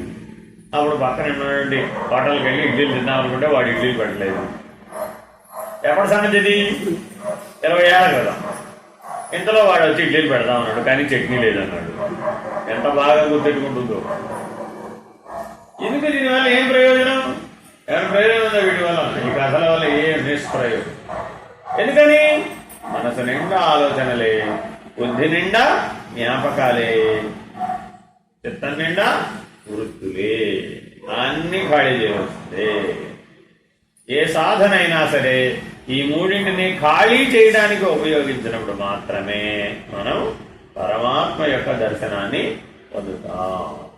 ఈ మూడు ఖాళీ చేయనంత కాలం ఈ మూడింటి నిండా నిండి ఉన్నది ఏమిటి?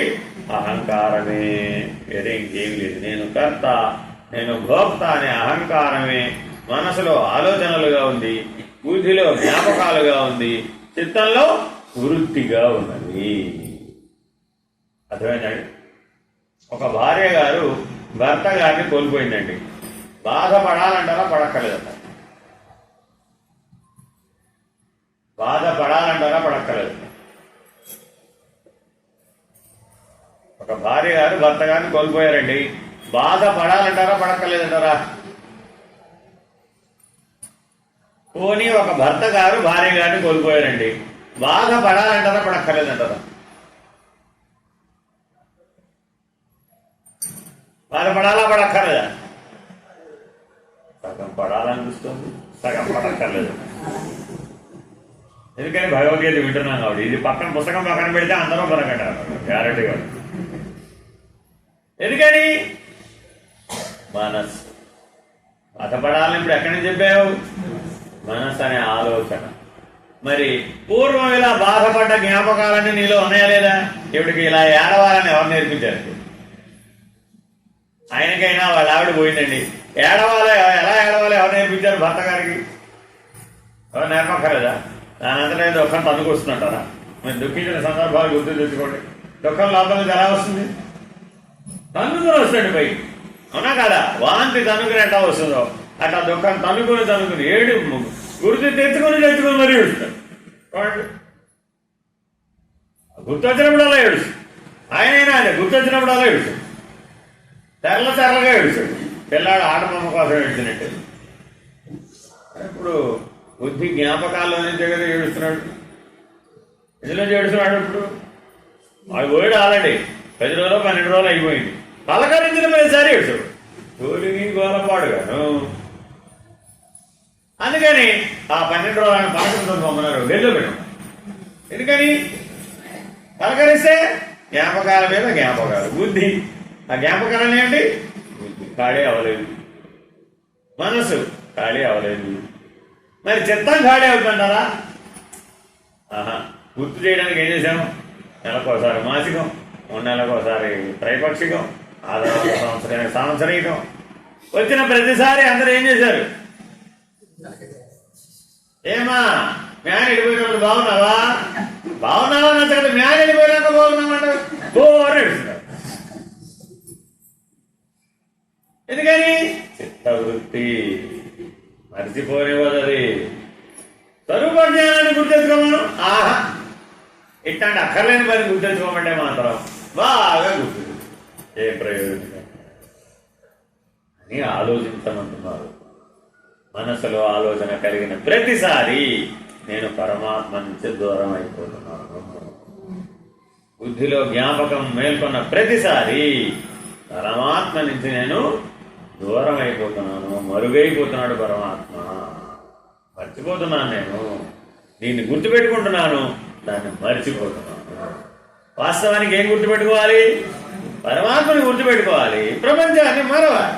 కానీ బుద్ధిని దేనికి వాడేశాం? ప్రపంచాన్ని గుర్తెట్టుకోవడానికి వాడేశాం, పరమాత్మని మర్చిపోతున్నాం. చిత్త వృత్తి మేల్కొన్న ప్రతిసారి అయ్యో మళ్ళా జీవుడేరా బాబు అని ఏడవాలి. నేను కూడా ఒకసారి ఏడవాలంట. దేనికి, ఎందుకు ఏడవాలట? చిత్త వృత్తి కదిలిన ప్రతిసారి అయ్యయ్యో మళ్ళా జీవుడు అయిపోయాను నేను. ఎందుకని? జీవేశ్వరు అభిన్న అని చెప్పడానికి చిత్తవృత్తి అంటాం, వేరే ఇంకేం లేదు. ఏమిటి తెర తీయాలి? ఈ చిత్తవృత్తులనే తెరే. ఈ తెర తీసేస్తే ఉన్నది ప్రకాశమే. ఈశ్వరుడన్నా ప్రకాశమే, జీవుడన్నా ప్రకాశమే, ప్రత్యేగాత్మన్నా ప్రకాశమే, కూటస్థుడన్నా ప్రకాశమే, ఆత్మన్నా ప్రకాశమే, బ్రహ్మమన్నా ప్రకాశమే, జీవుడన్నా ప్రకాశమే, దేవుడన్నా ప్రకాశం. ప్రకాశమైన లక్షణం దగ్గర ఏం భేదం లేదు. మరి ఆ ప్రకాశ లక్షణం నేను కదా, నేను ఆ ప్రకాశంలాగా వ్యాపించి ఉన్నవాడిని కదా. ఇప్పుడు ఈ ట్యూబ్లైట్ ఎటు చూస్తుందండి అంటే, ఎటు చూస్తుందంటే ఎటువైపు చూడదు, అంతటా వ్యాపించు. భగవంతుడు ఎటువైపు చూస్తున్నాడండి అంటే అంతటా. అలాగే నీలో ఉన్న ప్రకాశం, ఆ చైతన్యం భగవంతుడే. మరి నీకు భగవంతుడికి భేదం లేదు ఆ చైతన్య స్థితులు. కాబట్టి ఎవరైతే మనసు, బుద్ధి, చిత్తం అనేదాన్ని అప్రధానం చేసి, ఖాళీ చేసి కేవల చైతన్య స్వరూపుడుగా, కేవల ప్రకాశ స్వరూపుడుగా ఎవడైతే ఉంటాడో వాడే అత ఊర్ధ్వం న సంశయ, తప్పక ఊర్ధ్వగతినే పొందాడు, అధోగతి పాలవ్వడు. అధోగతి అంటే జనన మరణ చక్రంలో పడిపోవడం, సంసారంలో పడిపోవడం, ప్రపంచంలో పడిపోవడం, అజ్ఞానంలో పడిపోవడం, అహంకారంలో పడిపోవడం, ఇది అధోగతి. ఊర్ధ్వగతి అంటే రివర్స్, నిరహంకారం, నిష్ప్రపంచం, నిరవయవం, నిర్గుణం, నిర్మలం, నిరంజనం అని నకార ప్రత్యయాలతో ఉంటాయన్నమాట. అవన్నీ వ్యతిరేకం. ఊర్ధ్వగతి అదంతా ఏంటండి? ఊర్ధ్వగతి. ఈ రివర్స్ అంతా అధోగతి. కాబట్టి మానవుడు ఎప్పుడైనా కానీ ఊర్ధ్వగతి, పురోగమనం పొందాలనుకుంటున్నాడా, అధోగతి పొందాలనుకుంటున్నాడా? ఏమండి, మనకి ప్రోగ్రెస్ రిపోర్ట్ ఫుల్లా నీళ్ళా? ప్రోగ్రెస్ రిపోర్ట్ ఫుల్లా నీళ్ళా? ఎప్పుడు ఫుల్లు? 100కు 100 వస్తే. నీళ్ళు ఎప్పుడు? 10 కొట్టేస్తే, 1 కొట్టేస్తే చాలంటే. 100లో 1 కొట్టేస్తే అంట 0, 100లో 1 కొట్టేస్తే 0. ఏముంది? దానికి విలువ లేదు. కాబట్టి ఆ ఒక్కటి పరమాత్మ. ఒకటెవరండి? పరమాత్మ. ఆయన పక్కన ఎన్ని సున్నాలు పెట్టినా విలువే. ఆ ఒక్కటి తీసేసామండి, ఎన్ని సున్నాలు పెట్టినా ఆ సున్నాకి ఎంత విలువ అంటే 1 సున్నా. 10 సున్నాలు పెట్టాడండి, 10 సబ్జెక్టులో 10 సున్నాలు వచ్చినాయండి. అన్ని వచ్చినాయిరా మార్కులు అంటే 10 సున్నాలు వచ్చినాయండి అన్నాడు. 10 సున్నాలు రావడం ఏంటి? 10 సున్నాలు వచ్చినాయి కదా. మరి 10 సున్నాలు వస్తే 100 అవుతుందా? అవును కదా. పక్కన ఒకటనే పరమాత్మ లేకపోతే నీ దగ్గర 10 సున్నాలున్నా, పెద్ద ఉద్యోగం ఉంది, పెద్ద బిల్డింగ్ ఉంది, పెద్ద సంసారం ఉంది, పెద్ద విషయాలున్నాయి, పెద్ద పొగడ్తలు ఉన్నాయి, రోజు గడిమాల వేసి నిన్ను పొగుడుతారు, ఏనుగు మీద ఊరేగిస్తారు, పల్లకిలో ఊరేగిస్తారు. ఇవన్నీ గొప్పైనా కాదా? ఈ గొప్పలన్నీ 10 సున్నాలు. ఈ గొప్పలన్నీ ఎంతండి? 10 సున్నాలు. వాటికి విలువ ఎంత? 0నే. పక్కన ఒకటేస్తే ఆ పక్కన 10 సున్నాలు వేసామండి, అప్పుడు చాలా విలువ పెరిగిపోయి. అంతేనా కదా? సామాన్యమైన విలువ కాదు. 10 సున్నాలు వేస్తే, 6 సున్నాలు వేస్తేనే 10 లక్షలు, 7 సున్నాలు వేస్తే 1 కోటి రూపాయలు, 8 సున్నాలు వేస్తే 10 కోట్లు, 9 సున్నాలు వేస్తే 100 కోట్లు, 10 సున్నాలు వేస్తే 1000 కోట్లు. ఎంత చెప్పగలవడండి? ఒక్క పరమాత్మని కనుక మనం మన జీవితంలో కలుపుకున్నట్లయితే, నీ మనసులో ఆలోచన వచ్చింది, పరమాత్మను కలుపు. ఎందుకు ఈ మాట అంటున్నాడు తెలుసా? మానవ జీవితంలో ఎన్ని ఆలోచనలు చేస్తాం? 10 సున్నాలు కలిపినన్ని ఆలోచనలు చేస్తాం. ఒకటి పక్కన 10 సున్నాలు వేస్తే ఇప్పుడు ఎంత వచ్చింది? 1000 కోట్లు. 1000 కోట్ల ఆలోచనలు చేస్తామంట ఒక జీవితంలో. కానీ వాటి విలువ ఎంత? సున్నా. ఎందుకని? పరమాత్మనే ఒకటి లేదు. అర్థమైందండి? ప్రతివాడు ఏం చెప్తున్నాడు? దాని గురించి ఆలోచించా, దీని గురించి ఆలోచించా, అక్కడ గురించి ఆలోచించా, ఇక్కడ గురించి ఆలోచించా, అలా చేద్దామనుకున్నా, ఇలా చేద్దామనుకున్నా, ఇలా ఎన్నెన్నో చెప్తున్నాడా లేదా? అవన్నీ ఏమిటి? సున్నాలు. ఎన్ని సున్నాలు? 10 సున్నాలు. 1000 కోట్ల ఆలోచనలు చేసినా అందులో పరమాత్మ కనుక లేకపోయినట్లయితే ఆ 1000 కోట్ల ఆలోచనల విలువ కేవలం పెద్ద సున్నా మాత్రమే. అలాగే బుద్ధిలో ఎన్ని జ్ఞాపకాలు ఉన్నాయో తెలుసా మీకు? ఆలోచనలు 1000 కోట్లండి. బుద్ధిలో ఎన్ని ఉన్నాయో తెలుసా మీకు? 10,000 కోట్ల జ్ఞాపకాలు ఉన్నాయండి మానవ బుద్ధిలో. That is your capacity. ధారణా బలం ఎంత ఉందంటే 10,000 కోట్ల అంశాలను గుర్తుపెట్టుకోగలరు మీరు, పరమాత్మను తప్ప. 10,000 కోట్లు అంటే ఎన్ని సున్నాలు? 11 సున్నాలు. ఇంకో సున్నా వేసాం, ఒకటి తీసేసాం, ఏమైపోయాం? 10,000 కోట్ల జ్ఞాపకాలున్నా అందులో పరమాత్మ అనేటటువంటి లక్షణం కనుక లేకపోయినట్లయితే ఆ జ్ఞాపకాలన్నింటి విలువ కూడా సున్నానే. మృత్యు భయం వచ్చినప్పుడట, గతంలో 100 సార్లు 1000 సార్లు మృత్యు వచ్చిపోయింది కదా, ఆ స్మృతి గుర్తుకొస్తుంది. ఇప్పుడు పోయేటప్పుడు, ఈ జన్మలో పోయేటప్పుడు, గత జన్మలలో మృత్యుముఖాన పడ్డప్పుడు ఏ భయం కలిగిందో, ఏ వేదన కలిగిందో అదంతా గుర్తుకొస్తుంది. పొద్దున మనం ఒక దగ్గరికి వెళ్ళాం, ఆయన దుఃఖిస్తున్నాడు. ఎందుకు దుఃఖిస్తున్నాడమ్మా? మృత్యుముఖంలో ఉన్నాడు, అది రాదు, ఇది పోదు. ఇప్పుడు ఆయన మాటి మాటికి ఏం గుర్తొస్తూ ఉంటుంది? అనేక జన్మలలో ఆ మృత్యు భయాన్ని అనుభవించినది, ఆ మృత్యువును అనుభవించేటప్పుడు ఆ దుఃఖాన్ని, మరణ వేదనను అనుభవించిందంతా స్మృతి రూపంలో, చిత్తంలో, వృత్తి రూపంలో సినిమా గిర గిర గిర గిర గిర గిర గిర తిరిగిపోతుంది. అనుక్షణం మృత్యువు పొందుతూ ఉంటాడు, కానీ అది నిజంగా రాదు. అర్థమేనండి? చిత్తంలో ఎన్ని వృత్తులు ఉంటాయి చెప్పండి? 100,000, 10,000 కోట్ల జ్ఞాపకాలు, 1000 కోట్ల ఆలోచనలు, 10,000 కోట్ల జ్ఞాపకాలు, 100,000 అంటే 1,00,000 కోట్ల వృత్తులు. మీరు పని ఎంత తక్కువ ఉన్నట్టా ఎక్కువ ఉన్నట్టా? ఎన్ని ఖాళీ చేయాలండి?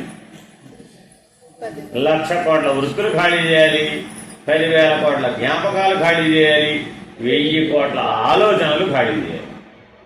ఇదిట మానవుడు మోసే బరువు. దేని మీద? అర్థమైనా? మన శిరోభారం ఎంతో చెప్తున్నాడు. మన శిరస్సులాగానే ఉంది ఇది, కానీ ఇందులో ఎంత వ్యవహారం ఉందో చెప్తున్నాడు. 1000 కోట్ల ఆలోచనలు, 10,000 కోట్ల జ్ఞాపకాలు, 1,00,000 కోట్ల వృత్తులు ఉన్నాయి. వీటన్నింటినీ ఖాళీ చేసి కేవలం పరమాత్మతో మాత్రమే వాటిని ఉంచాలి. ఏం చేయక్కర్లా. అమ్ముడిని ఏం చేయాలి? ఉంచాలి. పరమాత్మ దగ్గర ఉంచాలి, పరమాత్మతో ఉంచాలి, పరమాత్మగా ఉంచాలి. ఒక్కటే ఉండాలంటే పక్కన సున్నాలన్నీ క్యాన్సిల్, ఆల్ జీరోస్ క్యాన్సిల్ చేసేసామండి. అప్పుడు ఆ ఒకటి విలువ ఎంత? ఒకటే. అదే పరమాత్మ. పక్కన సున్నా పెట్టే కొద్దీ జీవభావం పెరుగుతూ పోయింది. జాగ్రత్తగా ఈ సున్నాలన్నింటినీ తీసిపడేస్తే ఉన్నది ఒక్క పరమాత్మయే, ఏకం సత్ బ్రహ్మ. అదే అత ఊర్ధ్వన్న సంశయ. ఇలా ఎవరైతే ఈ మూడింటిని నాయందే గనక నిలిపి ఉంచిన వాడెవడైతే ఉన్నాడో వాడు యోగి. 1000 కోట్ల ఆలోచనలు ఖాళీ చేసి నా మీదే మనసును నిలిపి ఉంచితే, 10,000 కోట్ల జ్ఞాపకాలు ఖాళీ చేసి బుద్ధిని నా మీదే నిలిపి ఉంచితే, 1,00,000 కోట్ల వృత్తులను ఖాళీ చేసి చిత్తాన్ని నా మీదే కనుక నిలిపి ఉంచినట్లయితే, అంటే మనం భగవంతుని యొక్క స్మరణ ఎంత బలంగా చేయాలంటారు? జపం ఎంత బలంగా చేయాలంటారు? పరమాత్మ యొక్క ధ్యానాన్ని ఎంత బలంగా చేయాలంటారు? ఎందుకని? స్మరణ వలన మనసు బాగుపడుతుంది. అదేంటంటే స్మరణ వలన మనసు బాగుపడుతుంది, ధ్యానం వలన బుద్ధి బాగుపడుతుంది, జపం వలన చిత్తం బాగుపడుతుంది. 3 అంతర్ముఖ సాధనలండి. 1 స్మరణ, 2 ధ్యానం, 3 జపం. ఈ 3 గనక చేసినట్లయితే ఈ 3 ఖాళీ అయ్యాయి. భగవన్నామ స్మరణ చేయాలి, మనసు ఖాళీ అయ్యేంత వరకు. ఇంకేం చేయాలండి? భగవద్ ధ్యానం చేయాలి, బుద్ధి ఖాళీ అయ్యేంత వరకు. భగవంతుని యొక్క మంత్రాన్ని జపం చేయాలి, ఎంతకాలం? చిత్త వృత్తులు ఖాళీ అయ్యేంత వరకు. అప్పుడే ధారణ అన్న స్థితికి చేరుతుంది. ధ్యానం తర్వాత వచ్చేది ఏంటండి? ధారణ. ఆ ధారణ యొక్క ప్రభావం చేత అహంకారం రద్దయిపోతుంది. ధారణ అంటే ఏమిటంటే నాకు ఈశ్వరుడికి భేదం లేదు అనే భావనను ధారణ చెయ్యాలి. అర్థమైందండి? ఏం ధారణ చేయాలి? నాకు ఈశ్వరుడికి భేదం లేదు అనే భావాన్ని కనుక ధారణ చేసినట్లయితే అహంకారం రద్దయిపోతుంది. మనసు, బుద్ధి, చిత్తము, అహంకారం తీసేస్తే మిగిలిపోయింది ఏమిటి? ప్రత్యేగాత్మే. ఈ 4 తీసేస్తే ప్రత్యేగాత్మే. అప్పుడు అదేమిటి? సమాధినిష్ట. అక్కడే సాక్షాత్కారం. ప్రత్యేగాత్మలోనే పంచీకృత భాగం, అపంచీకృత భాగం 2 ఉన్నాయి కదా. పంచీకృత భాగం సమాధినిష్ట, అపంచీకృత భాగం సాక్షాత్కారం. ఇలా సాంఖ్య విచారణ అర్థం చేసుకోవాలి. మనసును ఖాళీ చేయాలంటే భగవన్నామస్మరణ చేయాలి, బుద్ధిని ఖాళీ చేయాలి అంటే భగవద్ ధ్యానం చేయాలి, చిత్తాన్ని ఖాళీ చేయాలంటే ఉపదేశ మంత్ర జపం చేయాలి, అహంకారాన్ని ఖాళీ చేయాలంటే ఐక్యత సిద్ధిని భావన చేయాలి, జీవేశ్వర ఐక్య ప్రతిపాదన చెయ్యాలి. ఆ భావాన్నే నిలుపుకోవాలి. స్మరణం నిలుపుకోవాలి, ధ్యానాన్ని నిలుపుకోవాలి, జపాన్ని నిలుపుకోవాలి, ఐక్యత సిద్ధిని నిలుపుకోవాలి. ఈ 4 కనుక నిలుపుకున్నట్లయితే సాక్షాత్కారం లభిస్తుంది. సమాధినిష్ట, సాక్షాత్కారం 2 కూడా ప్రత్యేక ఆత్మస్థితిలోనే లభిస్తాయి. దీనికి నిర్ణయంగా చెప్తున్నాడండి. తర్వాత 3 శ్లోకాలు ఒకేసారి. అధ చిత్తం సమాధాతుం న శక్నోషి మయి స్థిరం అభ్యాసయోగేన తతో మామిచ్ఛాప్తుం ధనంజయ. ఇదంతా చెప్పగానే మనకేమనిపించింది? 1000 కోట్ల ఆలోచనలు ఖాళీ చేయాలి, 10,000 కోట్ల జ్ఞాపకాలు ఖాళీ చేయాలి, 1,00,000 కోట్ల వృత్తులు ఖాళీ చేయాలి అనగానే ఏమనిపించింది? ఈ జన్మ కవదు. ఎవరికి వాళ్ళకి లోపల ఏమైపోయింది? గుండెల్లో రాయి పడిపోయింది. ఏదో ఎలాగోలా అయిపోతుంది అనుకుంటుంది రాబాబు. ఉన్న ఆశలు కూడా అడియాసలు అయిపోయినాయి రాబాబు. అలా గురువు గారిని పట్టుకున్నాం కదా, ఈయన ఎలాగోలా మళ్ళీ తీసుకెళ్ళి ఒడ్డు నేర్చేస్తాడు. ఆ భగవంతుని శివ శివ శివ అని అప్పటి నుంచో అంటున్నాను. ఎలాగలా నేను ఆ శివలోకానికి చేరిపోతానని అనుకున్నాను. ఈ జన్మలో మళ్ళా ఇక పుట్టనని అనుకున్నాను. కానీ ఈయనేమిటో అంకెలు 0 మీద 0 పెంచుకుంటూ పోతున్నాడు. ఎక్కడా తగ్గించుతుంది బాబు అనిపించిందా లేదా? అర్జునుడు కూడా అలాగే అనుకుంటున్నాడు. ఈ జన్మ కావదు. మనసును ఖాళీ చేయటం అయ్యే పని కాదు, బుద్ధిని ఖాళీ చేయటం అయ్యే పని కాదు, చిత్తాన్ని ఖాళీ చేయటం అసలే అవ్వదు. ఎందుకని? మనసు బుద్ధి కనీసం తెలుస్తున్నాయి, వ్యక్తం. చిత్తం అవ్యక్తం. అసలు కనబడని దాన్ని ఏం ఖాళీ చేస్తా ఉంటే బాబు. కనబడే ఇల్లుని ఖాళీ చేయమంటే ఖాళీ చేయటం. ఇంట్లో ఏ రోజు ఆ రోజు వస్తువుల సంఖ్య పెరుగుతుందా తరుగుతుందా? అదేమిటండి, తరగాలి కదా, ఖాళీ చేయడం లేదు కదా. వస్తువులే ఖాళీ చేయలేని వాళ్ళు చిత్తాన్ని ఏం ఖాళీ చేస్తారండి? చేయగలుగుతారంటారా? ఏ రోజుకి ఆ రోజు చూడండి, చిన్నదో పెద్దదో ఇంట్లో ఖాళీ ఉంది. ఇమ్మలు ఏం పెడతాం? అక్కడ ఏనుగు బొమ్మ బాగుంది. ఆ బొమ్మ నిజంగా ఇల్లంతా వస్తువులే. కొత్తగా ఇల్లు కట్టారండి, అప్పుడు గృహప్రవేశమైన రోజు ఇల్లు ఎలా ఉంటుంది? ఖాళీగా ఉంది. చూడండి ఈ ఆశ్రమం ఎంత బాగుందో, ఖాళీగా. మనం వచ్చి ఇక్కడ ఉంటాం మొదలు పెట్టాం అనుకోండి, ఏమైపోతుంది? చుట్టూతా అన్నీ వచ్చేస్తాయి. ఖాళీ అంతా పోయేది వరకు మధ్యలో కూర్చున్నాం. ఈ వస్తువులన్నీ బయటికి పంపిస్తే కానీ మనం కూర్చున్నాం లేదు. ఇప్పుడు మన ఇంటికి ఎవరైనా గెస్ట్ వచ్చారనుకోండి, ఏం చేయాలి? మన సోఫాలన్నీ బయట వేస్తే కానీ వాళ్ళు లోపల రావాలి. ఏదైనా కార్యక్రమం చేయాలండి, సత్సంగం చేయాలి. ఏం చేయాలి? అప్పుడు ముందు ఇల్లు ఖాళీ చేయాలి ఫస్ట్. ఎందుకని? ఇల్లంతా వస్తువులతో నింపేస్తుంది. అది అతిథికి వసతిగానూ లేదు. 10 మంది ఆ సత్సంగ సభ్యులు వచ్చి ఏమైనా మంచి సదాచారాన్ని పాటిద్దాం, సత్కర్మ చేద్దామంటే, హోమం చేద్దామంటే మీ ఇంట్లో చాలు అయిపోయింది. ఏ ఇల్లు హోమానికి అనువుగా కట్టుకోరు. ఎందుకని? పైనేమో అదేంటి నగిసి సీలింగ్, ఫాల్స్ రూఫింగ్, పిఓపి. హోమం చేస్తే అయ్యో నల్లబడు, ఓరి నీ గోలపాడుగాను నా అన్నం అంతా పోయిందో అంటే మళ్ళా పెయింట్ వేసుకోవాలండి ₹1,00,000. హోమాన్ని ఖర్చు పెట్టేది 10,000, పెయింట్ ఖర్చు పెట్టేది 1,00,000. మరి ఇప్పుడు దుఃఖం వచ్చిందా రాలేదా? ఎందులోంచి వచ్చింది? మనసు, బుద్ధి, చేస్తాం, అహంకారం. అదే మన జీవితం ఎట్లా ఉంది ఇప్పుడు? సరిగా ఉందంటారా? ఏం జీవితం అంటే ఇది? ఓ సదాచారాన్ని పాటించడానికి వీల్లేదు, ఓ సత్కర్మ చేయడానికి వీల్లేదు. ఏం గృహం అండి అది? అసలు గృహం ఎందుకు కట్టుకున్నావు? సదాచారం కోసం, సత్కర్మ కోసమే కట్టుకున్నావు. కానీ చెయ్యమంటే ఇప్పుడు ఏమంటున్నావు? ఇంట్లో పనికిరాదు. ఎక్కడ చేద్దామని మరి? గుడి చేద్దాం. ఎందుకని? గుడి పోయినా పర్వాలేదు, నాది కాదు కదా, గుడి నాది కాదు కదా. ఎంత తెలివితేటలో మానవుడు. కాబట్టి అందుకని ఏమంటున్నాడు తెలుసా? అధచిత్తం సమాధాతుం నశక్నోషి మయి స్థిరం. ఇక చిత్తమును నాయందు ఏకాగ్రముగా నిలుపు శక్తి లేనిచో, మనమే కదా, నా వల్ల కాదు మహాప్రభో, చిత్తాన్ని నేను ఖాళీ చేయలేను, నిలుపుకోలేను, వృత్తి రాహిత్యాన్ని నేను సాధించలేనంటావేమో. అయితే ఓ పని చెయ్యి, అభ్యాస యోగేన తతో మామిచ్చా జయ. ఆయన బాగా అభ్యాసం చెయ్యి. సముద్రంలో ఈత కొట్టాలండి. ఏం చేయాలి? ఈత కొట్టాలంటే సముద్రంలో ఈత కొట్టాలి. ఏం చేయాలి? ఈత అంటే అసలు రావాలిగా, ముందు ఈత రావాలి, తర్వాత సముద్రంలో ఈత కొట్టాలి. అంతేనా కాదా? డైరెక్ట్ గా వెళ్ళిపోయి సముద్రంలో దూకేసాడు, ఏమైపోతాడు? మునిగిపోతాడు. అంతేనా కాదా? అందుకని ఏమంటున్నాడు? చిత్తమనే సముద్రంలోనూ ఈత కొట్టడం ఖాయం, ఎప్పటికైనా కొట్టాల్సిందే.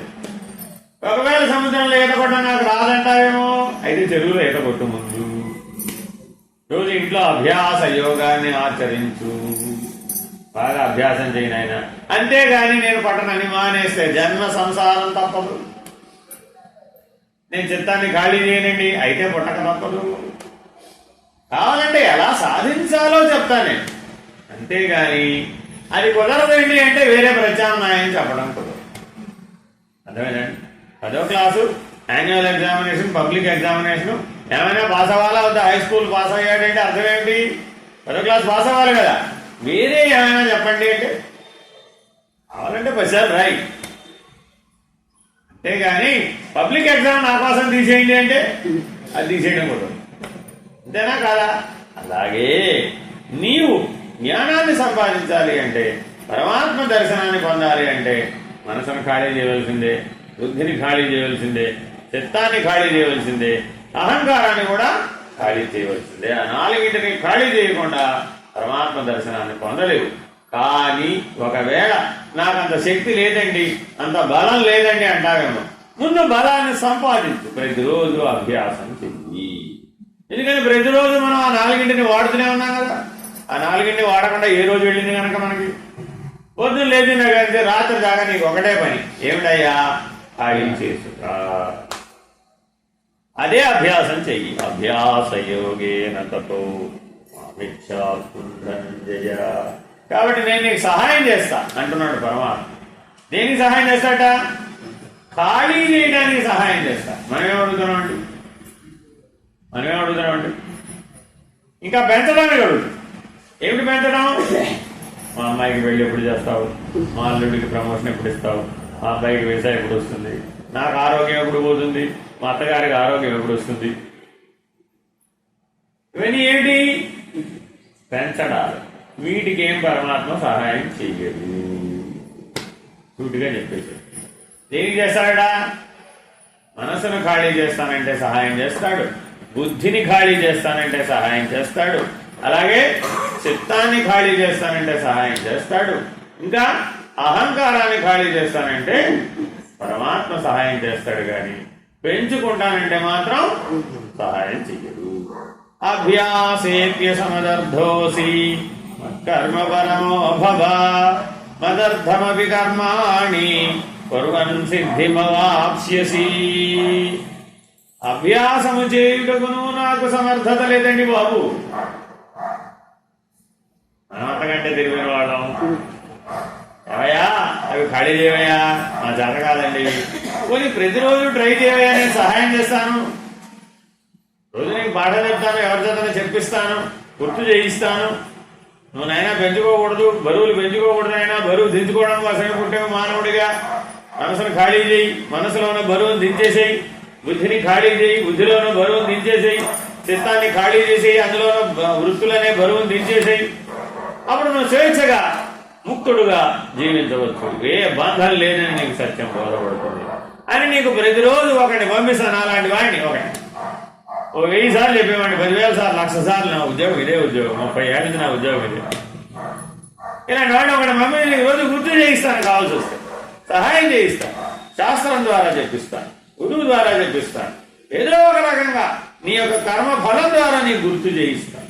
రకరకాల పరిస్థితులు నీకు కలిగించడం ద్వారా జీవన విధానంలో నాయన నువ్వు బరువు దిద్దుకోవడం కోసమే వచ్చావురా బాబు అని నీకు గుర్తు చేయిస్తాను. నువ్వు ఎన్ని చెప్పినా నాకు మాత్రం ఆ అభ్యాసం చేయడం కుదరటం లేదు. పెంచుకో బుద్ధి వేస్తోందే గాని తగ్గించుకో బుద్ధి వేయడం లేదు నాకు అంటావేమో.